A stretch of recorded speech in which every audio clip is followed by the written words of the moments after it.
UG NEET की exam परीक्षा जो हुई उसके बाद से ही लगातार 720 में 720 की चर्चा काफी ज्यादा हो रही थी और इसके बाद से ही ये सवाल उठने लगे कि आखिर इतने सारे बच्चों को एक साथ 720 में 720 अंक कैसे आए हैं। और इसी को लेकर के अब पेपर लीक का मामला जो है वो सामने आ चुका है और इसको लेकर के पूरी तस्वीर हम आपको दिखा रहे हैं जो कि यहाँ पर राजभवन की है। और राजभवन के बाद कांग्रेस यूथ कांग्रेस की ओर से ये पूरा प्रदर्शन जो है वो यहाँ पर किया जा रहा है और लगातार मांग की जा रही है। और जरूर सनी जी हम आपसे जानना चाहेंगे क्या कुछ चीजें हैं, किस तरीके से अपनी मांगों को आप रखिएगा, लगातार इसको लेकर के सवाल उठ रहे थे।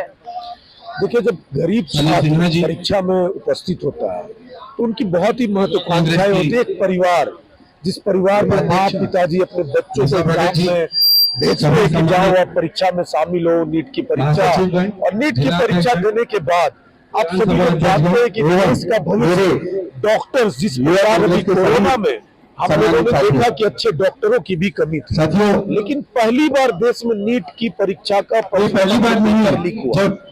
और पेपर लीक कब होता है? जब भाजपा की सरकार का पेपर लीक हुआ। पेपर लीक कब होता है? जहाँ से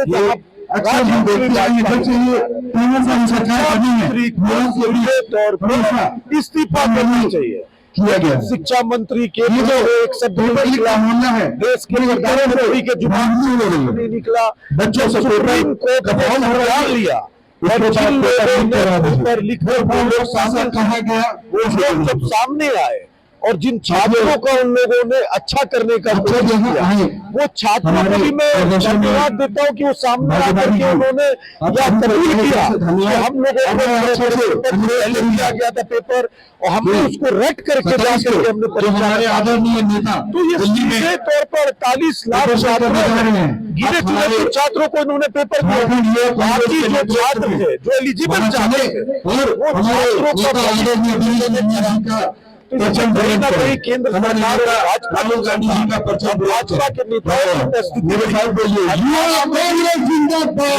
भी सीधे तौर पर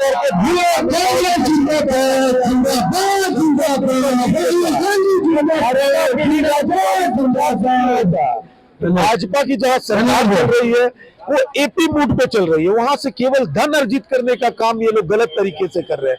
किस प्रकार हम धन का अर्जित करें और उसको हम चुनावों में खर्च करें। तो अभी लोकसभा का चुनाव हुआ, आपने देखा, और लोकसभा का चुनाव हुआ, जब रिजल्ट आया तो 4 तारीख को जब लोकसभा का रिजल्ट आ रहा था उसी दिन ये नीट परीक्षा का भी रिजल्ट घोषित कर रहे हैं। तो कहीं ना कहीं दिग्भ्रमित करने का साफ तौर पे भाजपा का ये और केंद्र सरकार का अंदेशा रहा कि ये दिग्भ्रमित करे छात्रों को। और ये लीक का जो मामला था ये सामने ना आ पाए, लेकिन ये सामने आया। और युवा कांग्रेस तो पूजा जी इतिहास गवाह है कि नौजवानों के मुद्दे पे, छात्रों के मुद्दे पे सड़क से लेकर सदन तक आंदोलन करते आई। हम लोग 27 तारीख को लोकसभा का घेराव करने जा रहे हैं इसी मुद्दा को लेकर के, क्योंकि छात्रों को, हम लोगों को ये जो भविष्य के साथ खिलवाड़ किया है, छात्रों के भविष्य के साथ खिलवाड़ हम लोग नहीं होने देंगे। देखिए, छात्रों के साथ खिलवाड़ नहीं होने देंगे। जरूर हम लोग यूथ कांग्रेस के अध्यक्ष विजीत राय से भी बातचीत करेंगे क्या कुछ चीजें रहेगी इस बार नीट यूजी की, क्योंकि लगातार प्रदर्शन जारी है और आनन फानन में चीजें आई। तेजस्वी यादव के करीबी का नाम सामने आ रहा है पेपर लीक मामले में, ये आरोप लगातार लगाए जा रहे हैं। हो सकता है कि कल अगर हम इस चीज़ को बड़ी मुखरता से उठा दें तो कल मेरा भी नाम आ जाए। ये तो सरकार है, इसका टोपी उसका सर, उसका टोपी उसका सर। अगर सरकार के नियत में होता कि हमको छात्र को न्याय दिलाना है, युवाओं को उनके अधिकार की बात करनी है, तो पहले दिन जब शिक्षा मंत्री ने कहा कि इस तरह का कोई घपला घोटाला हुआ ही नहीं, तो वो तो क्लीन चिट दे रहे थे और उसी दिन शाम को सुप्रीम कोर्ट स्वतः संज्ञान लेता है। तो ये चीज़ को अभी मैनिपुलेट कर रहे हैं।